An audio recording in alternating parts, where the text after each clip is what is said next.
11 বছরের একটা মেয়ে, সুবাহ সম্ভবত নাম, না কি যেন একটা নাম, কয়েকদিন থেকে খুঁজে পাওয়া যাচ্ছে না।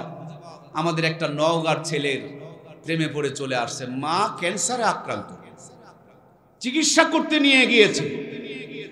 11 বছরের বাচ্চা। আগে আমরা খেলতাম ধুলাবালি নিয়ে, আর সেই 11 বছর মেয়ে টিকটক চলায়া প্রেমে পড়ে গিয়েছে। ক্যান্সারে আক্রান্ত মাকে চিকিৎসার নাম দিয়ে বাহিরে নিয়ে এসে ফেলে দিয়ে প্রেমিকের টানে নওগাঁ চলে আসছে। যখন সাক্ষাৎকার নিয়েছে তখন তোমাকে কি কেউ জোর খাটায় নিয়ে আসছে? বলেন না, ভাল লাগে না, ওরে নাকি ভাল লাগে না। 11 বছরেই নাকি তারে ভাল লাগে না। 11 বছরে প্রেমের টানে নওগাঁয় চলে আসছে। ক্যান্সার আক্রান্ত মাকে রেখে নওগাঁয় চলে আসছে। ও জাতি, ফেসবুক, ইউটিউব, টিকটক আপনার আমার ছেলেকে ছোটতেই এমন ক্যান্সারে আক্রান্ত করেছে, মায়ের ক্যান্সারের চাইতে 11 বছরের সুবার ক্যান্সারই হলো জাতির জন্য মারাত্মক। কথা বলেন ঠিক কিনা?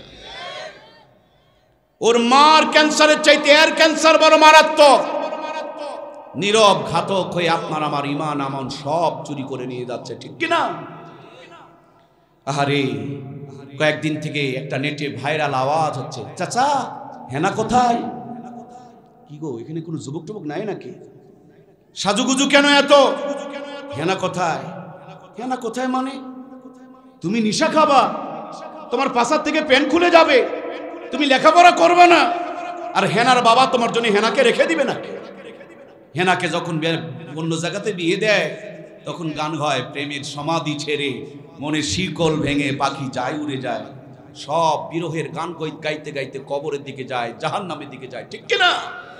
এখন জাতির যুবকদের জন্য এমন একটা পায়জামা বের হয়েছে, এমন একটা প্যান্ট তৈরি হয়েছে, যেই প্যান্টের পুঁট নাই, পাশার থেকে অর্ধেক খুলে থাকে, কাজ করে আর পায়জামা ধরে খালি টানে। আমি বলি 2টা করে কাজের লোক রাখো, দুই দিকে টেনে থাকবে। আরে পুঁটওয়ালা পায়জামা কিনো, টানতে হবে না। অল্প কয়েকদিন আগে গোপালগঞ্জ মাহফিলে গিয়েছিলাম, অনেক দূরের পথ, ট্রেনে চড়ে গিয়েছিলাম। বাজার থেকে নেমে গাড়ি থেকে যখন ব্যাগটা নিতেছিলাম, পাশে আর একজন ভদ্রলোক, তিনিও বাংকার থেকে ব্যাগ নিচ্ছিলেন। একটু জোরে চাপ পড়েছে, পাশার থেকে প্যান রাস্তার মধ্যে খুলে গেছে। হাইরে বেলজ্জালা জাতি রে। অনেক যুবকেরা কাজ করে, দেখবেন বসে কাজ করে, পাশার অর্ধেকটা বের হয়ে আছে। কি পরিমাণ নির্লজ্জতা! এদেরকে যদি মসজিদে দাওয়াত দিয়ে নিয়ে যান, সামনের কাতারের মুসল্লিদের কিছু রক্ষা পাওয়া যাবে, পিছনের কাতারের নামাজ থাকবে। এই কথা কয় না গো। এ যদি রুকুতে যায়, সেজদাতে যায়, অর্ধেক তো খোলা আছে রে ভাই। যা মাত্র একবারে জান্নাত জাহান্নাম ওপেন হয়ে যাবে। আজ জাতির উপরে যে আযাব, গজব, অভিশাপ, তার 1 নম্বর কারণ হলো জাতি এখন নিজে নিজে ন্যাংটা হতে শুরু করেছে, ঠিক কিনা? আমার মমতাময়ী মায়েরা, আজ থেকে মাত্র 30 বছর আগে যেদিন আমার নানি আর দাদিরা ফুলহাতা জামা পরতো, পেট ঢাকা পোশাক পরতো, বুক ঢাকা কাপড় পরতো, নানি দাদিদের কোনো চেয়ার দখলে ছিল না, কোরআন সুন্নাহ দখলে ছিল। মূর্খ নানি দাদিকে নানু আর দাদুরা বিয়ে করেছে। তখনকার জামানার নগদ 500 টাকা ফোন দিয়ে বিয়ে করেছে। যেই জামানার 500 টাকা দিয়া ফুলবাড়িয়া শহরের মিডিল প্লেসে 5 বিঘা জমি কিনে পাওয়া গেছে। 5 বিঘা জমির মূল্য দিয়া যেই নানি দাদির বিয়ে করা হলো, ওই নানি দাদির পেটে 12টা 18টা 15টা সন্তান জন্মগ্রহণ করলো। একটা নানি দাদিকেও কষায়খানা নিয়ে পেট চিরে বাচ্চা বের করা দরকার পড়লো না। প্রত্যেকটা সন্তানকে বুকের দুধ খাওয়া লালন পালন করেছে। কোটার দুধ তো ছিলই না, গাভীর দুধে দরকার পড়তো না, বাচ্চা দুধ খেয়ে শেষ করতে পারতো না। কথা বলুন ঠিক কিনা? এখন স্মার্ট আর ডিজিটাল জামানা, সব চেয়ার খালাম্মা, ফুবি আম্মা, চাচি আম্মারা দখল করে নিয়েছিল। আমাদের কপালে ভালো দামি কোনো চেয়ার খুঁজে পাওয়া যাইতো। নিয়ম করেছিল 18 বছর আগে বিয়ে দেওয়া যাবে না। 11 বছরে চলে যাই, ভাল লাগে না, কিন্তু 18 বছর আগে বিয়ে দেওয়া। কি গো ভাই, আমি কি গোরস্থানের কথা কইতাছি নাকি? একটু হা না ধরুন, নইলে কিন্তু একেবারে ওয়াজ শেষ করে দেব। আমি কানা মানুষ, বোবা মানুষ, ঠসা মানুষের সামনে তো কথা বলে কি লাভ? 11 বছরে আগে কইতো না, এখন কি কয়, ভাল লাগে না। হাই বেলজ্জা জাতি, হাই বেলজ্জা জাতি। 11 বছরে কয় ভাল লাগে না। এ মেয়েটাকে জেল জুলিব না, কোথাও দেওয়া হবে না। কিন্তু এরা যদি প্রেম না করে বিয়ে করতো তো এতদিন জেলের মধ্যে ঢুকায় ফেলতো। কথা বলেন ঠিক কিনা? হালালের দরজায় লাগাইছে তালা আর হারামের রাস্তাকে রেখে দিয়েছে খোলা। এরা চাইতেছে দেশটা হারামজাদাদে ভরে যাক। কথা বলুন ঠিক কিনা? নবীজি বলেছেন বিয়ে শাদীকে সহজ করে দাও, জেনা ব্যভিচার কমে যাবে। 10 লাখ টাকার নিচে বিয়ে হয় না, আর 500 টাকা দিয়ে আকাম কুকাম করার সুযোগ করে দেওয়া হয়। ঠিক কিনা? সম্মানিত প্রাণের ভাইয়ারা আমার, আল্লাহর প্রিয় পয়গম্বরকে আগুনে ফেলার জন্য শয়তান পরামর্শ দিল, ন্যাংটা করো। আজ জাতি নিজে নিজে ন্যাংটা হতে শুরু করে দিয়েছে। আমার মমতাময়ী মায়েরা, 18 বছর আগে বিয়ে দেওয়া যাবে না, বিয়ের পর পর বাচ্চাও নেওয়া হবে না। 25-30 বছরে বাচ্চা নিতে চায়। আগের থেকে ময়মনসিংহের একটা বড় গাইনি ডাক্তারের সাথে যোগাযোগ শুরু করে দেয়। পেটে বাচ্চা আসার পর ইসিজি, এক্সরে, আলট্রাসাউন্ড শুরু হয়ে গেল। কায়দায় না বেকায়দায়, শুকনাতে না নরমালে, ভিটামিন আছে না নাই, ক্যালসিয়াম আছে না নাই, মিনারেল আছে না নাই, আয়রন আছে না নাই, জিঙ্ক আছে না নাই, হাজার তরিকার পদ্ধতি চালাই, কিন্তু নামাজ পড়ে না, কোরআন তেলাওয়াত করে না, পেটের ভুঁড়িটা ঢেকে রাখতে জানে না, বুকের মধ্যে অন্না খুঁজে পাওয়া যায় না, মাথার মধ্যে ঘোমটা তাদের থাকে না। এই জন্য 70-80% মা বোনকে এখন কষায়খানা নিয়ে পেট চিরে চিরে বাচ্চা বের করতে হয়। কথা বলুন ঠিক কিনা? ওদের বুক ছিল ঢাকা, আল্লাহ দিয়েছিলেন রহমত, এরা রেখেছেন তাদের বুকটা ফাঁকা। আল্লাহর পক্ষ থেকে শুরু হয়েছে আযাব আর গজব। মাঝে মাঝে দিনাজপুরে গিয়া, ফুলবাড়িতে গিয়া, ময়মনসিংহে গিয়া দেখবেন খাবার দোকানে মেস্টেডে সেরিয়াল অ্যালার্ট দেয়। যদি দেখে খাবারগুলো ঢাকার পরিবর্তে ফাঁকা, হাতের মধ্যে হ্যান্ডকাপ লাগায়া দোকানদারকে ধরে চালান করে দেয়, বেটায় খাবার খেলে দেশের মানুষ অসুস্থ হয়ে যাবে। এখন বড় মানুষের খাবার যত্ন করে ঢাকা, ছোট বাবুদের জন্য, বেবিদের জন্য, সোনামানিদের জন্য, আমাদের বাচ্চাদের জন্য দয়ার আল্লাহ দয়া করে মা বোনের বুকে যে রিজার্ভ খাবার রেখে দিলেন, বড়দের খাবারগুলো ঢাকা আর ছোট্ট বাচ্চাদের খাবারগুলোকে আমার আম্মারা রেখে দিয়েছেন বুকের মধ্যে ফাঁকা। এজন্য আমাদের বাচ্চাগুলো এখন ছোট থেকেই রোগার সোগা। কথা বলেন ঠিক কিনা?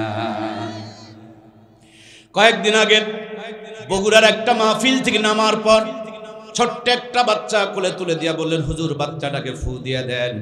আমি জিজ্ঞেস করলাম কেন?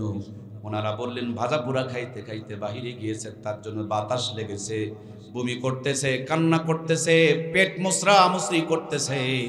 আপনাদের এলাকায় এরকম কথা কি শোনা যায়? সূরা ফাতিহা পড়ে ফু দিলাম, বাচ্চাটা কিছুক্ষণ পর ঘুমিয়ে পড়ল। আমার মাথায় যেন টেনশন শুরু হয়ে গেল। আহারে, এতটুকু বাচ্চা ভাজা পোড়া খাইতে খাইতে বাহিরে গেলে যদি বাতাস কুতাস লাগে রে ভাই, এমনি তো আমাদের মা বোনগুলো ফর্সা, আমরা পাচ্ছি না তেমন কোনো ভরসা। তারপরও বিউটি পার্লারে গিয়া সাজুগুজু করে, মুসলমানের পোশাক বাদ দিয়া কিরণমালা কটকটি পাখি পরে, রাত মানে না, দিন মানে না, সকাল বিকালের কোনো তাওয়াক্কা করে না, টোটো কোম্পানি ম্যানেজারের মতন খালি ভোঁ ভোঁ করে রাস্তা পথে ঘোরাফেরা করে। এই ছোট্ট বাচ্চা ভাজা পোড়া খাইতে খাইতে বাইরে গেলে যদি বাতাস কুতাস লাগে, এভাবে বেহায়ার পোশাক পরে বুক পিট বের করে অর্ধনগ্ন হয়ে বাংলার জমিনে মা বোনরা ঘোরাফেরা করে। এদের ন্যাংটাপনার কারণে, বেহায়াপনার কারণে, নোংরাপনার কারণে আল্লাহর আযাব আর গজবের বাতাস লাগে কি লাগে না? এই আযাব আর গজবের বাতাস যেদিন ছিল না, এক ঘরে মাসকালার ডালের তেলানি হতো, গোটা গ্রামটাকে গন্ধে মোহিত করে দিত। একদিন আতপ চালের বিরিয়ানি খেলে 2 দিন পর্যন্ত ঘ্রাণ পাওয়া যেত। একদিন ইলিশ মাছ আর পান্তা ভাত খেলে 3 দিন পর্যন্ত হাত থেকে সুগন্ধ বের হতো। সেই নানি দাদিদের স্মৃতিচারণে পহেলা বৈশাখ উদযাপন করি আমরা। 6 টাকার কেজি ইলিশের মাছ 6000 টাকাতে সাগর থেকে আমদানি করে নিয়ে আসতেছি আমরা। নরমাল চুলা ভেঙে দিয়ে গ্যাসের চুলা এনেছি আমরা। নরমাল বাড়ি ঘরগুলোকে 10 তলা বিল্ডিং বানিয়েছি। মূর্খ নানি দাদিদের নাতনিদেরকে এমএ পাস করিয়েছি। উন্নতির কথা বলতে গেলে রাত শেষ হয়ে যাবে, কথা শেষ হবে না। যোগ বিয়োগ মিলায় দেখেন, খাবার সময় নাকে নিয়ে চেক করতে হয় ইলিশ না সিলভার কাপ। কথা বলুন ঠিক কিনা? আগে কি সুন্দর দিন কাটাতাম আমরা, কি যুবকেরা নাই নাকি? আমার মুরব্বী দাদুরা আপনারাও তো ধরতে পারেন, এটা তো আপনাদের জামানার গান। আগে কি সুন্দর দিন কাটাইতাম আমরা, আগে কি সুন্দর দিন কাটাইতাম। ফজর যখন হইতো মুয়াজ্জিন জান দিত, মধুরা জান শুনে বিছানা ছাড়িতাম আমরা, মধুরা জান শুনে ঘুম ছাড়িতাম। যতই থাকুক কাম আগে নামাজ পড়িতাম, হাজার থাকুক কাম আগে নামাজ পড়িতাম। নামাজ পড়িয়া কোরআন পড়িতাম আমরা, নামাজ পড়িয়া তেলাওয়াত করিতাম। আগে কি সুন্দর দিন কাটাইতাম আমরা, আগে কি সুন্দর দিন কাটাইতাম। জোরে বলুন মারহাবা। আমার নানু আর দাদুরা অসুস্থ হয়েছে, গাছের থেকে নিমের পাতা পেরে 2 গ্লাস মেরে দিয়েছে পায়ে হেঁটে। আপনার আমার ময়মনসিং চলে গিয়েছে, 150 বছর টনটনা বেঁচে রয়েছে। আমরা ডিজিটাল আপডেট স্মার্ট হওয়ার পর নানু দাদুরা বাঁচতেন 150 বছর, আমরা তো 300 বছর বাঁচি। কি ও কথা কন না কেন? 300 বছর বাঁচি। উন্নতি যে করলেন গো ও ভাইয়া, ভাইয়া উন্নতি কই? এই 4টে কারেন্টের আলো আর 2টা মোবাইল ফোন আর রাস্তা পাকা চায় না, এগুলো নিয়ে নাও। আমার নানু আর দাদুরা 150 বছর বাঁচত, আমাকে 300 বছর বাঁচার মতন একটা উন্নতির পথ দেখাও। রাখো তোমার ডিজিটাল আর স্মার্টনেস। আমার নানু আর দাদু 18 সন্তানের বাপ হয়েছিল, আমাকে 36 সন্তান হওয়ার বাপ হওয়ার মতন একটা যোগ্যতা দিয়ে বলো যে উন্নতি করেছি। মূল থিম হলো জাতি। তারা কোরআন সুন্নাহর কাছে ছিল, আল্লাহর রহমত তাদের উপরে ছিল। এ জাতি ডিজিটাল আর স্মার্টনেস হতে হতে ন্যাংটা হয়ে গিয়েছে। এ জাতি ডিজিটাল আর স্মার্টনেস হতে হতে ঘরের কোরআনের তেলাওয়াত বন্ধ করে রিমোট টিপতে টিপতে মন্দিরের আওয়াজ বের করতেছে। এজন্য আল্লাহ রহমতের পরিবর্তে আযাব আর গজব আসতে শুরু করেছে, ঠিক কিনা? কষ্ট হচ্ছে কি ভাইও? ফাটা টিউবি পাম্প দিয়ে কোনো লাভ নাই। আগে লিফ সারো, তারপরে একটু বাতাস দিলে কাজে লাগবে ইনশা। বক্তৃতা কি এরকম চলবে? ব্যারাম থাকলে আবার জ্বলবে। জ্বলনটুকু সহ্য করা যাবে তো ইনশাআল্লাহ? আমরা একসাথে মোনাজাত পর্যন্ত আছি তো ইনশাআল্লাহ? আমি মেহমানকে বসায় রেখে যাব না তো ইনশাআল্লাহ? আল্লাহ তুমি আমাদেরকে একসাথে একটু জান্নাতে কবুল করে নিও, বলুন আমিন। ভাই ও আমার দরদের ভাই, আমাকে আল্লাহ, আমি ছোট্ট মানুষ, যদি অনেক গুনাহগার, কিন্তু আল্লাহ আমাকে 14 বার তার ঘরে নিয়েছে। কত রাত, কত দিন, কত সময় যে আল্লাহর ঘরে চাদর ধরে কেঁদেছি। আপনাদের সাথে একটু কি মোনাজাতের সুযোগ হবে আমার? যাবেন না তো ছেড়ে ইনশাআল্লাহ? আল্লাহ তুমি আমাদেরকে একসাথে জান্নাতে নিও, বলুন আমিন। আলোচনা হচ্ছিল 5 ওয়াক্ত নামাজ। জাতির পিতা সাইয়েদনা হযরত ইব্রাহিমকে আগুনে ফেলার জন্য শয়তান পরামর্শ দিচ্ছেন, 1 নম্বরে কাজ করতে হবে, ন্যাংটা করো। আজ শয়তানের পরামর্শ ছাড়া আমরা নিজেরা ন্যাংটা হতে শুরু করেছি। রহমত আর বরকতের পরিবর্তে আযাব আর গজব শুরু হয়েছে, ঠিক কিনা? আমার প্রিয় ভাইয়ারা, কে ন্যাংটা করবে? সাহস করে কেউ সামনে যায় না, কারণ সেই পয়গম্বর তিনি যখন তার বিবিকে নিয়ে যাচ্ছিলেন, জালেম বাদশা তার বিবির দিকে হামলিয়ে পড়েছিলেন। 3 বার হামলিয়ে পড়েছে, 3 বারই অবশ হয়ে গিয়েছে, প্যারালাইসিস হয়ে গিয়েছে। এখান থেকে মাসালা বলতে চাই, প্যারালাইসিস নতুন রোগ নয়। প্যারালাইসিস হলো ইব্রাহিম আলাইহিস সালামের জামানায় আবিষ্কৃত একটা রোগ।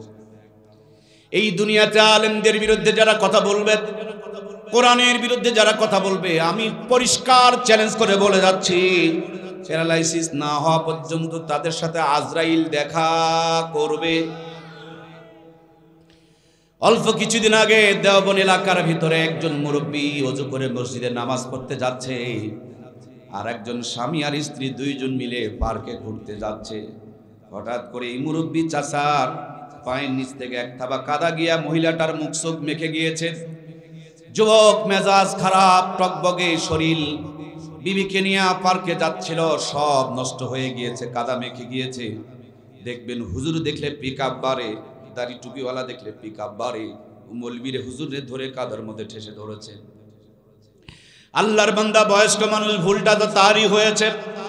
কোনো প্রতিবাদ না করে চোখমুখ পরিষ্কার করে মসজিদের নামাজ পড়তে ঢুকেছেন। আর যুবক আর যুবতী কাদাগুলো পরিষ্কার করে তারা পার্কের মধ্যে গিয়েছেন। চলতে চলতে হাত পা কাঁপতে শুরু করলো, পড়ে গেলেন। তারপরে হাসপাতালে নেওয়া হলো, মাদ্রাজ নেওয়া হলো, পরবর্তীতে সিঙ্গাপুর পর্যন্ত তারা নিয়েছিল। 1 সপ্তাহের ব্যবধানে যুবক যেন একবারে কঙ্কাল হয়ে গেল। কথাই বলে, ছেলে চিনে বাপ আর মনে চিনে বাপ, ছেলে চিনে বাপ আর মনে চিনে পাপ। এবার তার পাপ তারে ধরা দিয়েছে। সে বলে, বন্ধুরা তোমরা আমাকে ডাক্তারের কাছে নয়, অমুক মসজিদের ইমামের কাছে নিয়ে চলো। গাড়িতে করে ইমামের কাছে নিয়ে আসা হলো। চোখের পানিগুলো ছেড়ে দিয়ে আল্লাহর ওলির কাছে ডাকতে বলে, হুজুর আপনি আমারে চিনেছেন? বলে, না বাবা আমি তো তোমারে চিনি নাই। বলে, আমি সেই হতভাগা 1 সপ্তাহ আগে এই মসজিদের ড্রেনের মধ্যে আপনারে ঠেসে ধরেছিলাম, কাদায় ঠেসে ধরেছিলাম। হুজুর চমকে উঠলেন, বেটা কি সুন্দর সুঠাম দেহের অধিকারী তুমি যুবক ছিলে, হঠাৎ করে 1 সপ্তাহে কেন এমন হয়ে গেলে? যুবক বলেন, হযরত আমি আপনারে কাদায় ঠেসে ধরেছিলাম, তার জন্য মনে হয় এমনটা হয়ে গিয়েছি। আল্লাহর ওলি বলেন, বেটারে আমার পায়ের নিচ থেকে কাদাগুলো ছিটে গিয়া কি তোমার গায়ে পড়েছিল? যুবক বলে, না একটা ফোঁটাও আমার গায়ে পড়ে নাই। আমার বিবির গায়ে, আমার বেগমের গায়ে, আমার ভালোবাসার মানুষের মুখ চোখটা মেখে গিয়েছিল। আল্লাহর ওলি বলেন, বেটা ভরলো তার গায়ে, রাগ কেন তোমার গায়ে ধরলো? যুবক বলেন, আমার গায়ে যদি ভরতো তাও তো মেনে নেওয়া যেত, ভালোবাসার মানুষের গায়ের কাদা সেটা তো মেনে নেওয়া যায় না। এই জন্য নিজেকে কন্ট্রোল করতে না পেরে আপনার সাথে অন্যায় করেছি, আপনি আমারে মাফ করে দেন। আল্লাহর ওলি চোখের পানিগুলো ছেড়ে দিয়ে বলে, বেটা তুমি যেমন তোমার বিবিরে নিয়া ঘোরার জন্য পার্কে রওনা করেছিলে, আমিও আমার রবকে পাওয়ার জন্য, আমার মহান প্রেমিকের জন্য ওযু করে মসজিদের মধ্যে রওনা করেছিলাম। বার্ধক্যের কারণে স্লিপ করে আমার পায়ের নিচের কাদাগুলো তোমার বেগমের মুখ চোখ ভরে গিয়েছে। তুমি যেমন রাগ হয়েছ আমাকে কাদায় ঠেসে ধরার কারণে, আমি বরদোয়া করি নাই, আমার মহান প্রেমিক আল্লাহ তোমার প্রতি নারাজ হয়ে গেছে। উপস্থিত সকলে চিৎকার করে কেঁদে উঠলেন। আল্লাহর ওলি যুবককে বুকে নিয়ে চোখের পানি ছেড়ে দিয়ে বলে, বেটা ওযু করে নাও, তওবা করো, মসজিদে গিয়া সিজদায় লুটিয়ে পড়ো, আমিও দোয়া করি, তুমিও দোয়া করো, এলাকার সবাই দোয়া করি আল্লাহ যেন তোমারে মাফ করে দেয়। আমার ভাইরা দোয়া করেছে, কবুল হয়েছে। 1 সপ্তাহ 10 দিনের ব্যবধানে ডাক্তার ঔষধ ছাড়া পুনরায় সুস্থ হয়ে গিয়েছে। এই বাংলার জমিনও দেখেছি আজকে সরমনার নায়েবে আমিরকে একজন বেয়াদব নির্বাচনের আগে মারছিল, আজকে তার গণধোলাই হয়েছিল। আমার ভাইয়েরা ভালো একটা কিছু হতে যাচ্ছিল, আল্লাহর ওলি তাকে ক্ষমা করে দিয়েছে। তার আত্মীয় স্বজনরা এত খুশি হয়েছে, ঈদের আনন্দেও তাদেরকে এত খুশি করতে পারে না। সুতরাং ইসলাম প্রতিশোধ নেওয়া শেখে নাই, ইসলাম ক্ষমা করা শেখায়। যে ক্ষমা করবে আল্লাহ তারে ক্ষমা করে দিবে।